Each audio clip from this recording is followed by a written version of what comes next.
الصلاة والسلام على حبيبنا المصطفى سيدنا محمد صلى الله عليه وسلم آله وأصحابه ومن سار على دعوته إلى يوم الدين. أما بعد. يا معلم إبراهيم الحكمة علمنا، يا مفهم سليمان فهمنا، ففهمناها سليمان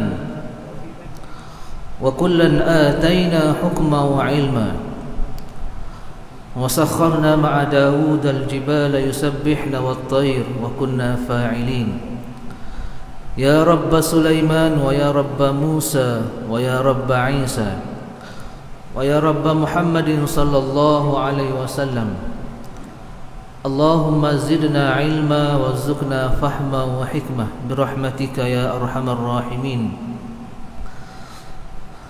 اللهم ارزقنا فهم النبيين وإلحام الملائكة المقربين برحمتك يا أرحم الراحمين.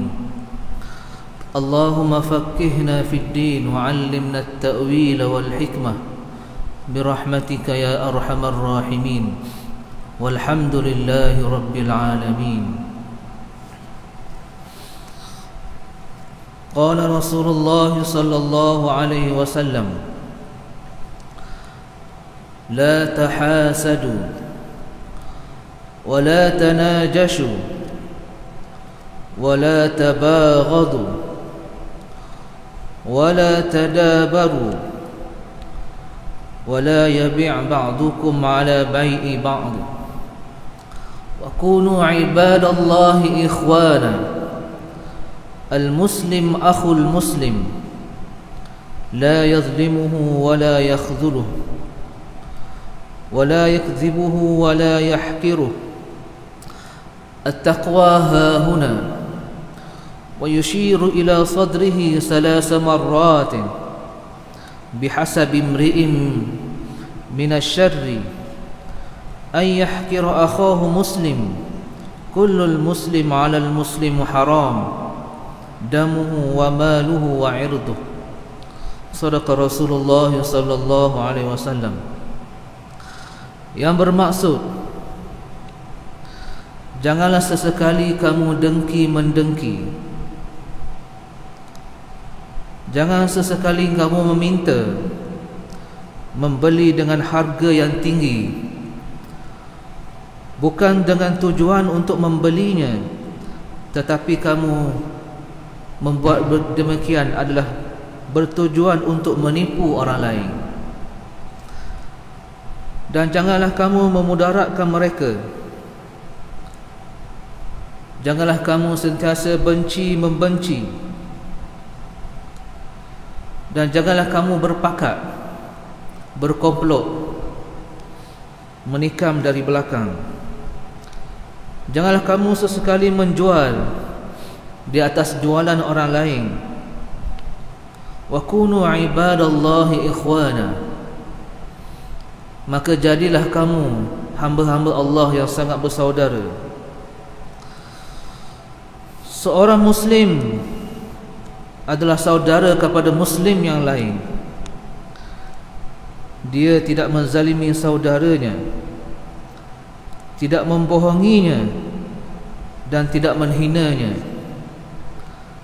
Taqwa itu di sini, sambil Rasulullah sallallahu alaihi wasallam menunjuk ke arah dadanya sebanyak 3 kali. Seseorang itu sudah dianggap berdosa jika dia menghina saudaranya se-Islam. Dan ingatlah, tiap-tiap seorang Muslim itu di atas saudaranya adalah haram darahnya, hartanya, dan juga marwahnya. Hadis yang diriwayatkan oleh Imam Muslim. Alhamdulillah, bersyukur kita pada Allah Subhanahu wa taala kerana pada malam ini dapat kita berkumpul setelah kita menunaikan salat maghrib secara berjamaah yang sudah tentu pahalanya, ganjarannya adalah sangat besar di sisi Allah Subhanahu wa taala. Kefarduan melakukan solat 5 waktu adalah perkara yang diketahui secara umum, perkara yang maklum bidarurah, yang difahami, yang diyakini, yang diketahui oleh setiap orang Muslim. Begitu juga di sana terdapat hadis Rasulullah sallallahu alaihi wasallam yang menyebut, man salaka tariqan yaltamisu fihi ilman sahhalallahu lahu tariqan ilal jannah atau kama qala, yang bermaksud sesiapa yang menempuh dirinya,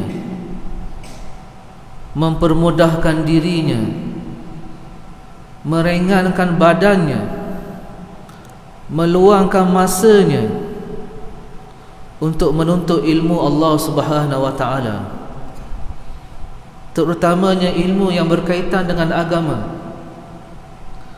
maka Allah Subhanahu wa taala pasti akan mempermudahkan jalannya ke syurga. Menuntut ilmu ini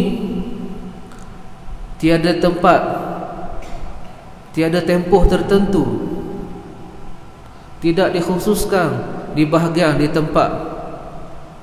Sentiasa ada di dalam diri kita setiap orang Muslim supaya merubah diri daripada baik kepada yang lebih baik, dan semua itu pastinya berlaku dengan menuntut ilmu. Firman Allah Subhanahu wa taala, فَلَوْلَا نَفَرَ مِنْ كُلِّ فِرْقَةٍ مِنْهُمْ طَائِفَةٌ لِيَتَفَقَّهُوا فِي الدِّينِ وَلِيُنْذِرُوا قَوْمَهُمْ لَعَلَّهُمْ يَرْجِعُونَ. Alangkah sepatutnya, alangkah baiknya jika ada satu puak, satu pihak, satu kelompok di kalangan manusia, di kalangan orang Islam terutamanya, mereka keluar daripada kampung halamannya semata-mata untuk mempelajari ilmu, memahami ilmu agama, mengetahui asas perkara fardu ain, memperbetulkan bacaan yang wajib surah Al-Fatihah, liyatafaqahu fid din, mempelajari agama secara mendalam, secara detail, sehingga menjadi faqih. Dan tujuan untuk mempelajari tersebut liyunziru qaumahum, untuk memberi nasihat, memberi teguran, memberi peringatan. Begitulah perumpamaan Allah Subhanahu wa taala kepada orang mukmin untuk supaya mempelajari ilmu, meluangkan masa. Dan ada di sana riwayat yang menyatakan bahawa ni'matani maghbubatani as-sihhatu wal fighar atau kama qala, dua nikmat yang sering manusia terlupa, lalai, sering tak ingat, iaitu kesihatan dan waktu yang lapang. Kesihatan yang Allah Ta'ala kurniakan, anugerah kepada kita, sihat tubuh badan, boleh berjalan, ada kemampuan, bukanlah semata-mata untuk kita hidup, makan dan minum, tetapi di sana ada tuntutan agama selain daripada melakukan ibadah fardu, iaitu melakukan fardu kifayah, iaitu menuntut ilmu Allah Subhanahu wa taala. Oleh kerana itu, hendaklah kita menasihati diri kita sendiri supaya diluangkan masa yang ada untuk menuntut ilmu Allah Subhanahu wa taala. Dan seperti mana hadis yang saya baca mula-mula tadi, menuntut ilmu Allah Subhanahu wa taala ini bukan sekadar dapat pahala, tapi Rasulullah sallallahu alaihi wasallam memberi jaminan bahawa syurga menanti kita dengan niat kita mempelajari ilmu untuk mendapat keredaan Allah Subhanahu wa taala. Kerana kesihatan yang ada pada kita bukanlah satu perkara ataupun anugerah yang panjang. Kadang-kadang sihat, kadang-kadang dok. Hari ni sihat, tengok esok tak ada dah. Hari ni sihat, tengok esok demam dan sebagainya. Oleh kerana itu, kita mesti ingat Allah Ta'ala beri kita kesihatan yang baik ini bukanlah satu perkara yang sia-sia. Supaya menunaikan hak-haknya, tanggungjawab kita sebagai seorang Muslim. Seperti mana tanggungjawab yang kita sebut, kalau sekiranya menuntut ilmu ni adalah perkara yang sampingan, sudah tentu perkara ini bukanlah menjadi satu perkara yang sangat penting. Bermula pada zaman Rasulullah sallallahu alaihi wasallam sehingga ke sekarang, menuntut ilmu ini membawa manusia, mengeluarkan manusia daripada kejahilan. Ia memberi semangat kita untuk menuntut ilmu pada tempoh yang akan datang. Dan perkara yang menjadi asas menuntut ilmu ialah fardu ain, bab puasa, solat dan sebagainya. Dan juga tidak ketinggalan berkaitan dengan fardu kifayah. Itu berkaitan dengan pemerintahan, kuasa dan sebagainya, supaya kita dilengkapi sebagai seorang Muslim. Kerana Allah Subhanahu wa taala berfirman, ya ayyuhalladzina amanu dukhulu fis silmi kaffah wa la tattabi'u khutuwatis syaitan innahu lakum aduwwum mubin. Wahai orang-orang yang beriman,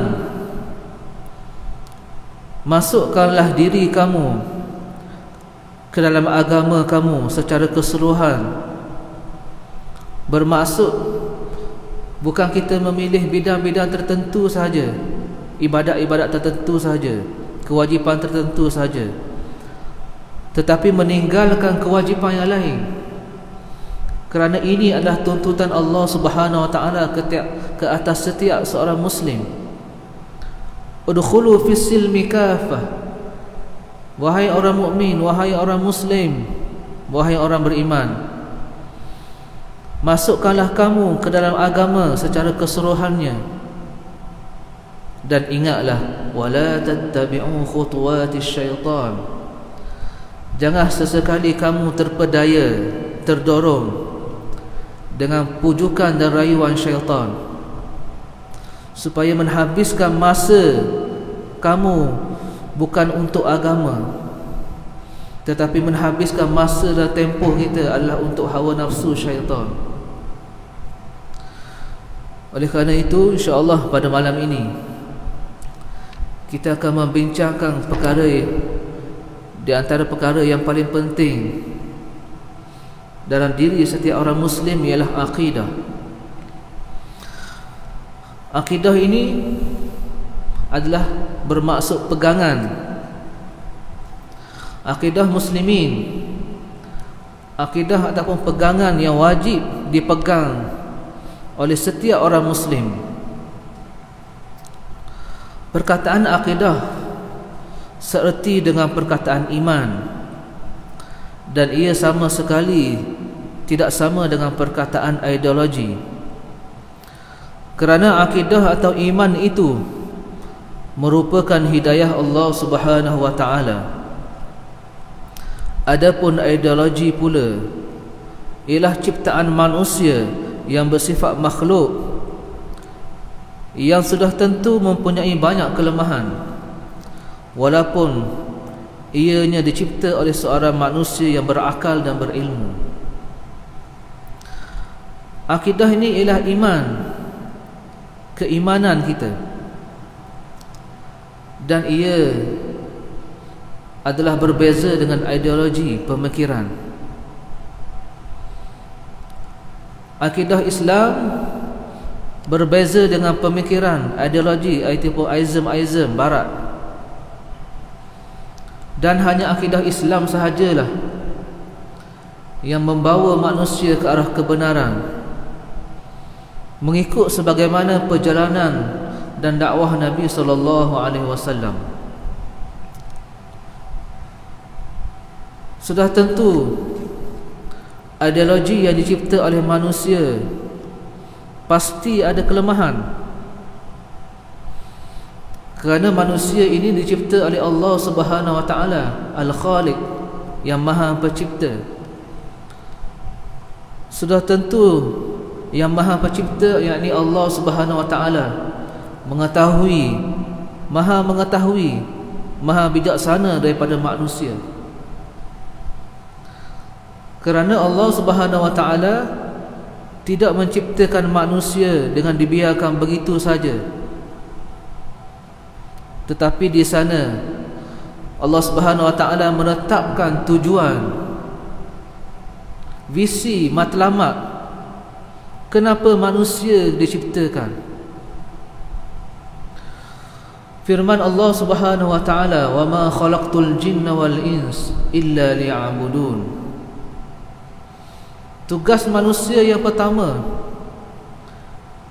ialah aku tidak ciptakan manusia dan jin supaya ingatannya sentiasa beribadah, ingat kepada aku, yakni Allah Subhanahu wa taala. Bermaksud setiap perkara, setiap masa, setiap waktu, tempoh yang kita ada, mestilah selari dengan kehendak Allah Subhanahu wa taala.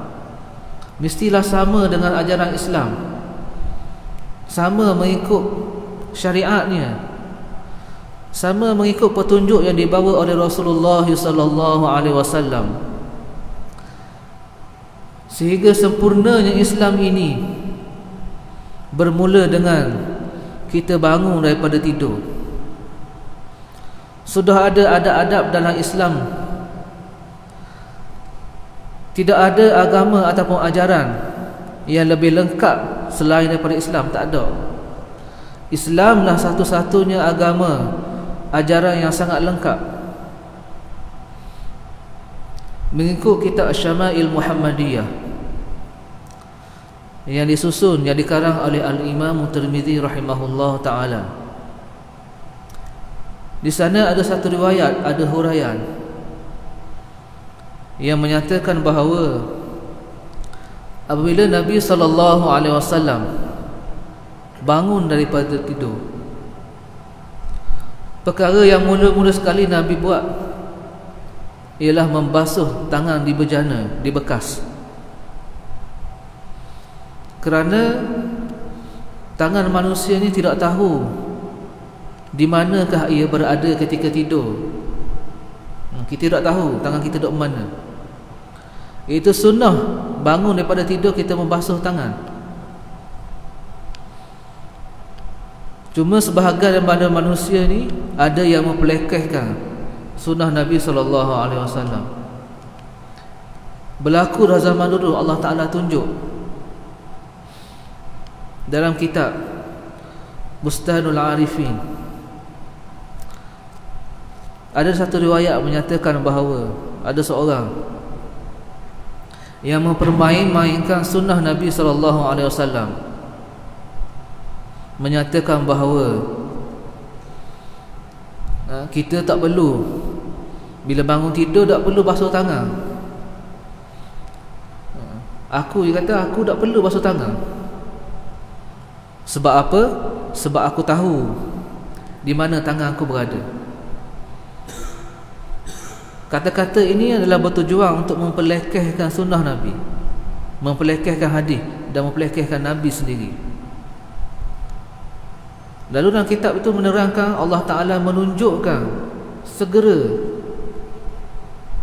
apabila bangun pagi esoknya mati,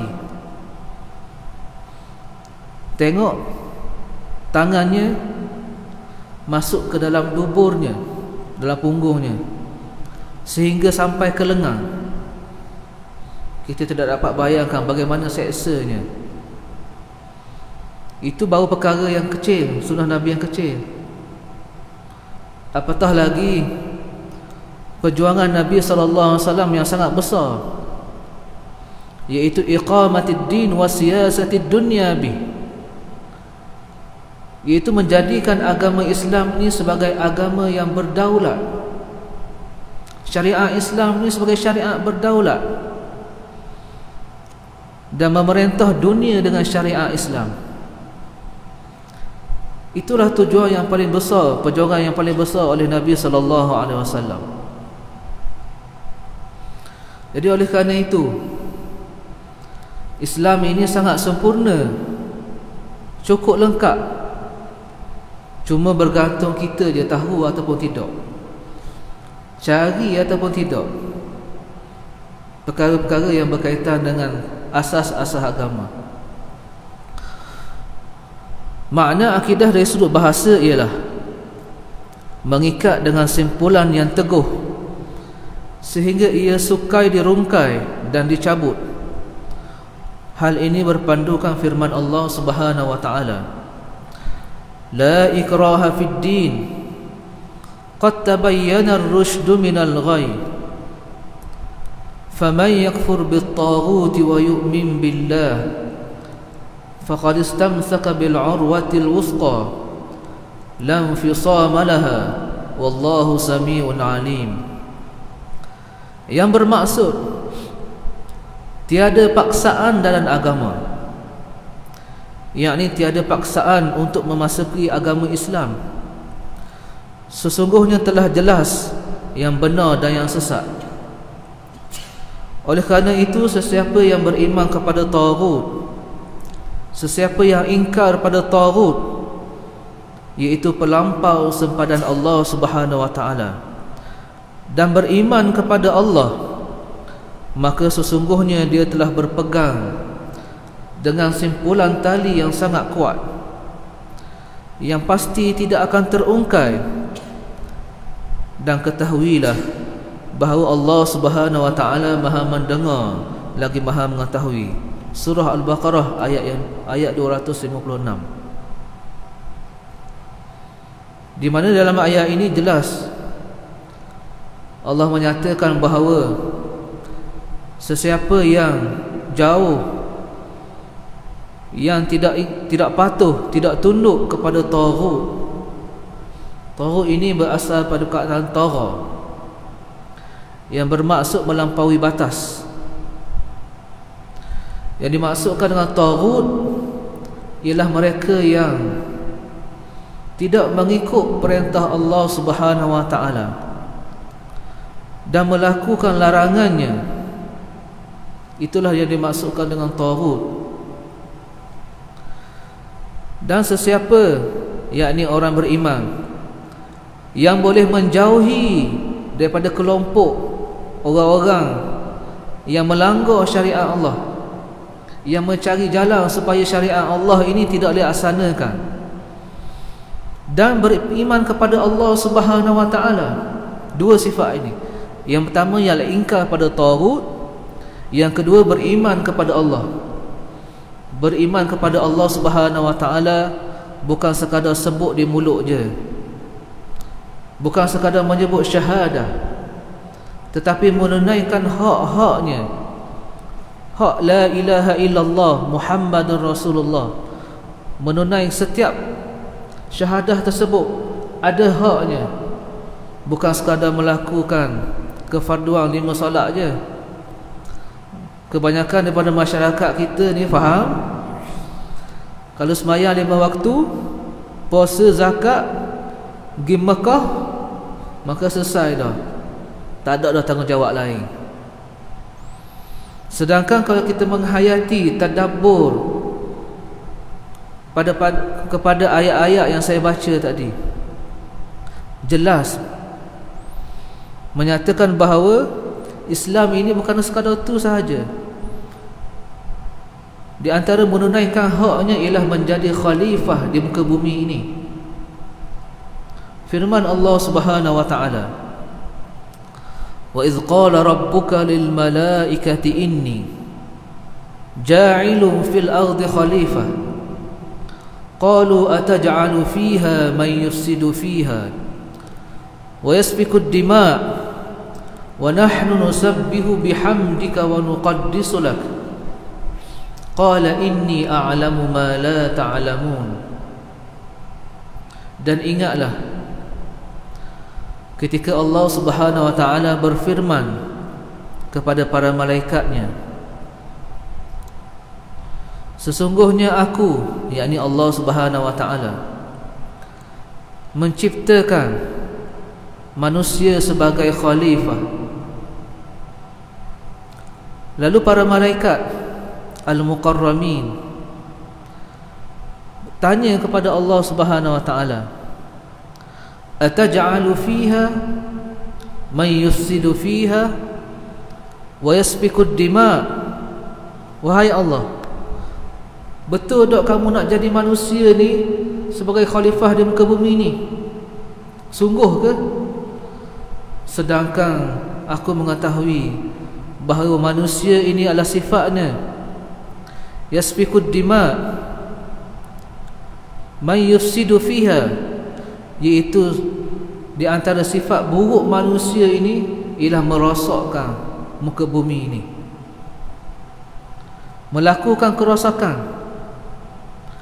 Dan sifat kedua manusia ini ialah wa yasfikud dima', sentiasa menumpahkan darah, berperang, balah, cari jalan supaya balah, bukan cari jalan untuk perdamaian, bukan cari jalan untuk supaya manusia bersatu di atas agama Allah, cari jalan supaya balah.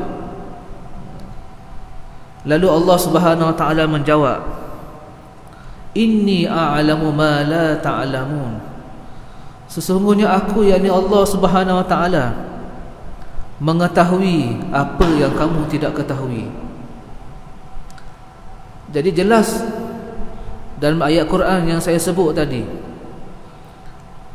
tugas manusia selain daripada beribadat kepada Allah Subhanahu wa taala ialah khalifah.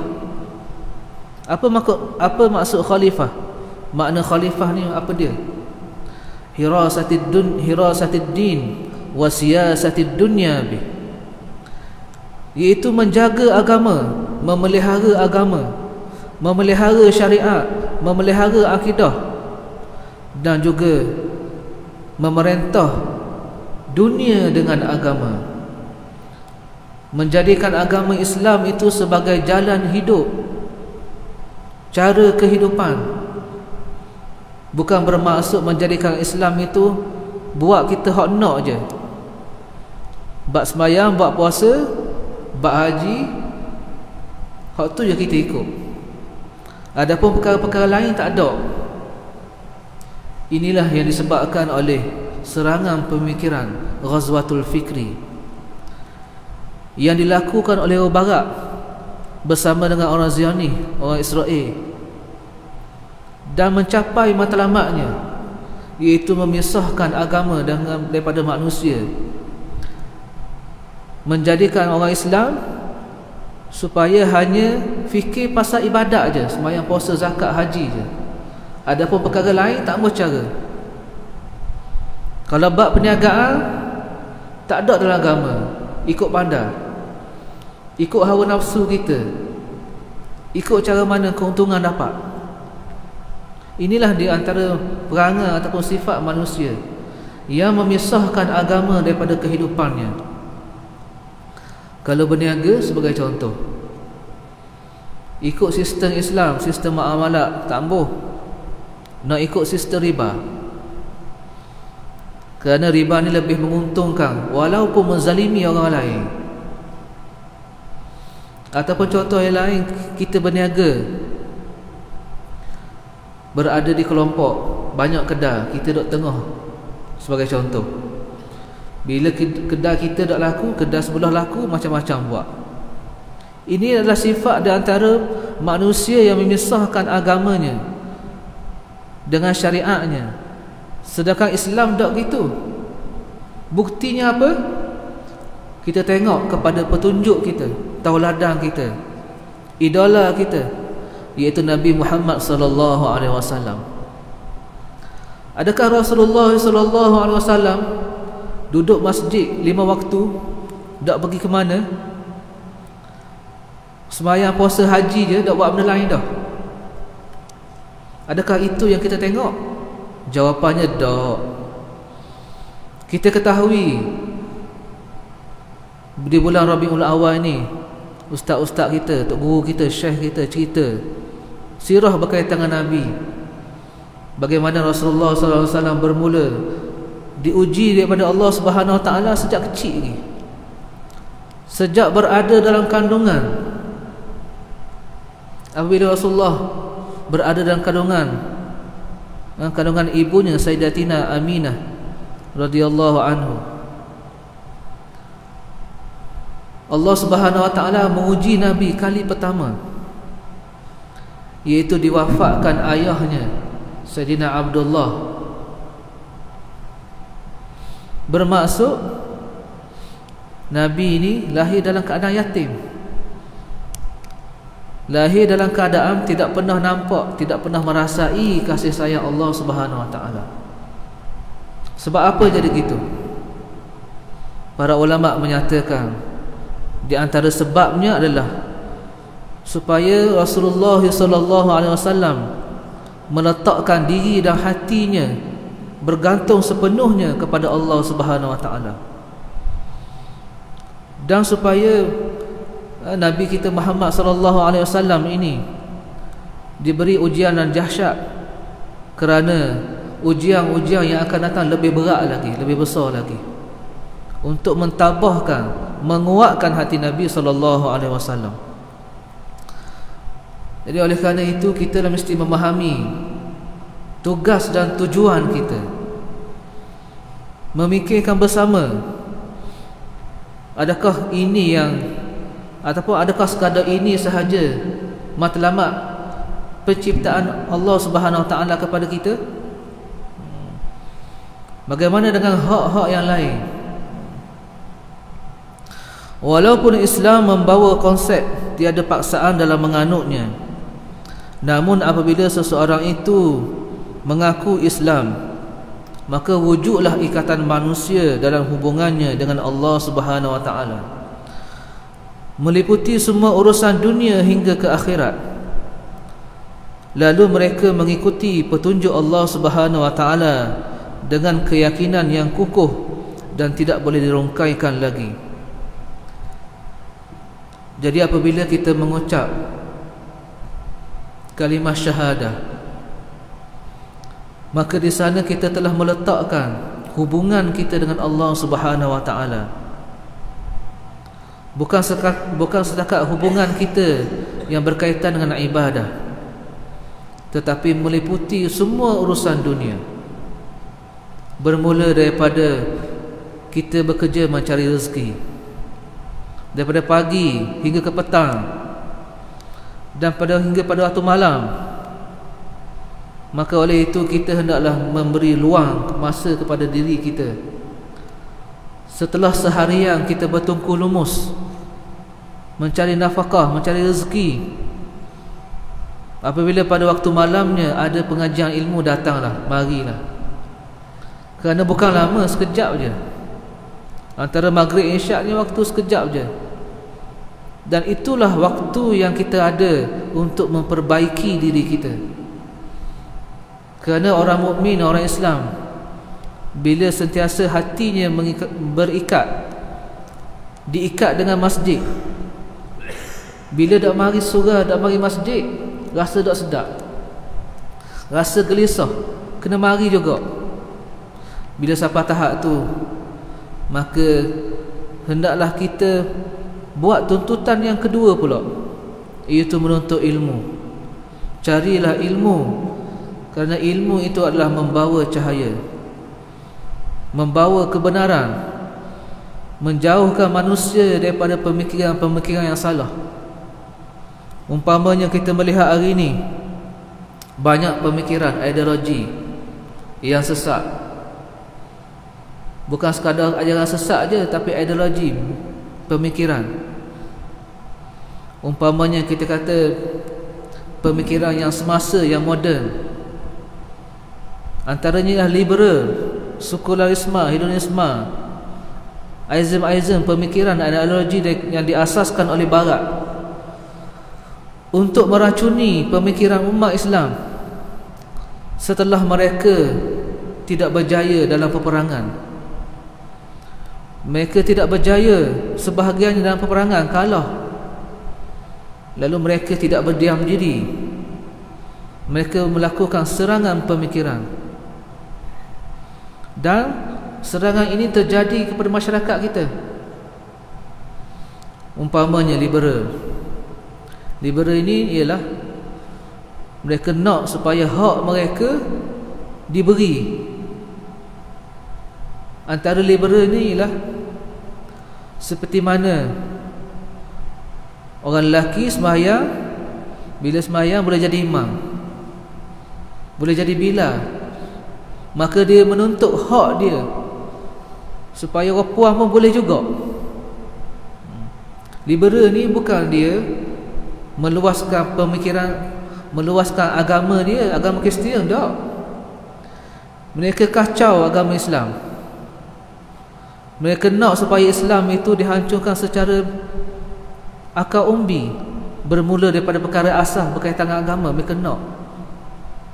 Dan benda ni berlaku di mana satu tempat pernah dulu sister Islam, ketua sister Islam Aminah Wadud, bila keluar daripada Malaysia, tak tahulah di Malaysia ni dia buat kedok, tapi di tempat dia di Eropah, dia mencari tempat bilik yang kecil di dalam gereja, panggil orang Islam sembahyang. Yang azannya ialah orang puang, yang jadi imamnya orang puang juga. Dia jadi imam. Sembahyang dalam jemaah, dalam saf rapat, tapi campur lelaki puang. Inilah bentuk liberal yang nak dibawa oleh negara kita. Sekiranya kita tidak membuat sesuatu, maka inilah yang berlaku. Kalau tak dah berlaku, kita pun berlaku kepada anak-anak dan cucu kita, berlaku kepada generasi-generasi yang akan datang. Dan perkara ini sangat membimbangkan. Banyak lagi tuntutan mereka. Antaranya mereka nak supaya kemudahan asah ada juga. Sebagaimana tandah awam, ada lelaki ada puang, mereka nak juga tandah untuk mereka. Perkara ini sangat membimbangkan, kerana apabila berjangkit kepada masyarakat, kepada anak-anak dan cucu kita, menyebabkan mereka ini merasakan bahawa agama ini hanya sembahyang puasa je, tak lebih pada tu, tidak lebih daripada perkara tersebut. Menyebabkan umat Islam terperangkap, lalu tidak boleh beza antara perkara baik dan perkara buruk. Sebagaimana cerita yang masyhur, iaitu sahabat Nabi SAW, iaitu keluarga Ali Yasir. Apabila keluarga Ali Yasir disiksa, dan perkara ini sampai kepada pengetahuan Nabi SAW. Setelah orang kafir Quraisy ni mereka kalah, berhujah, berdebat kalah, lalu mereka menggunakan taktik yang kotor, taktik yang buruk, yang jahat.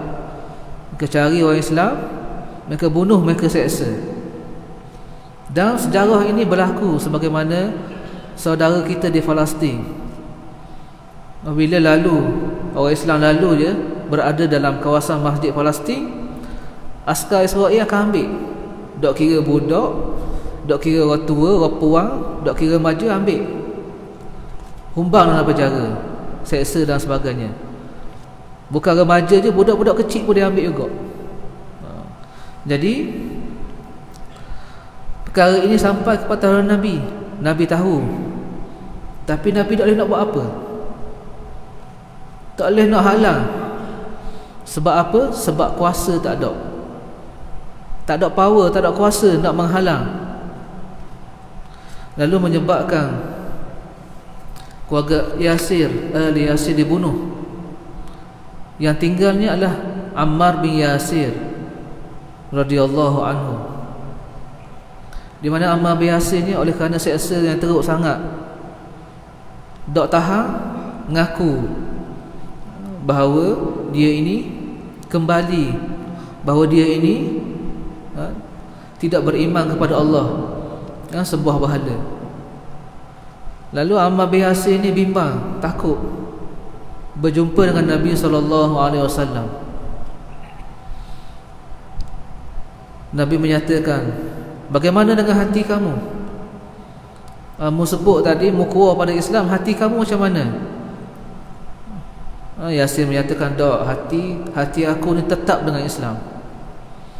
Hanya mulut aku je kata gitu supaya mereka ni melepaskan.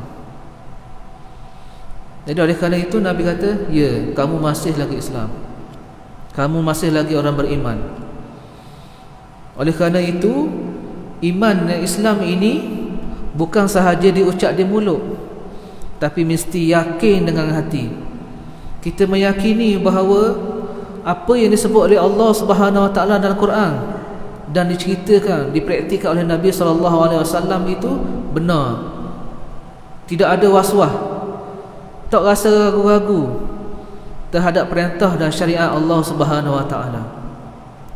Oleh kerana itu, marilah sama-sama kita menjaga akidah kita, menjaga pegangan kita, menjaga agama kita, supaya tidak diberikan kepada orang yang tidak sepatutnya, orang yang bukan Islam, ataupun orang Islam yang bertopengkan bukan Islam.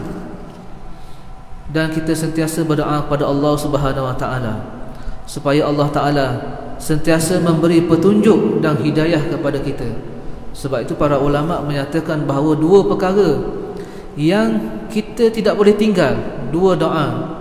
Yang pertamanya ialah doa supaya Allah Subhanahu Wa Taala memberi petunjuk kita ke jalan yang betul. Dan doa yang kedua ialah supaya Allah Subhanahu Wa Taala memberi keampunan kepada dosa kita. Wallahu ta'ala a'la wa a'lam bis-shawab. Bismillahirrahmanirrahim. Rabbana ighfir lana dhunubana wa liwalidina warhamhum kama rabbawna shighara. Allahumma ihdinas siratal mustaqim, siratal ladzina an'ama Allahu 'alaihim minan nabiyyin was-siddiqin wasyuhada'i was-salihin. Walhamdulillahi rabbil alamin.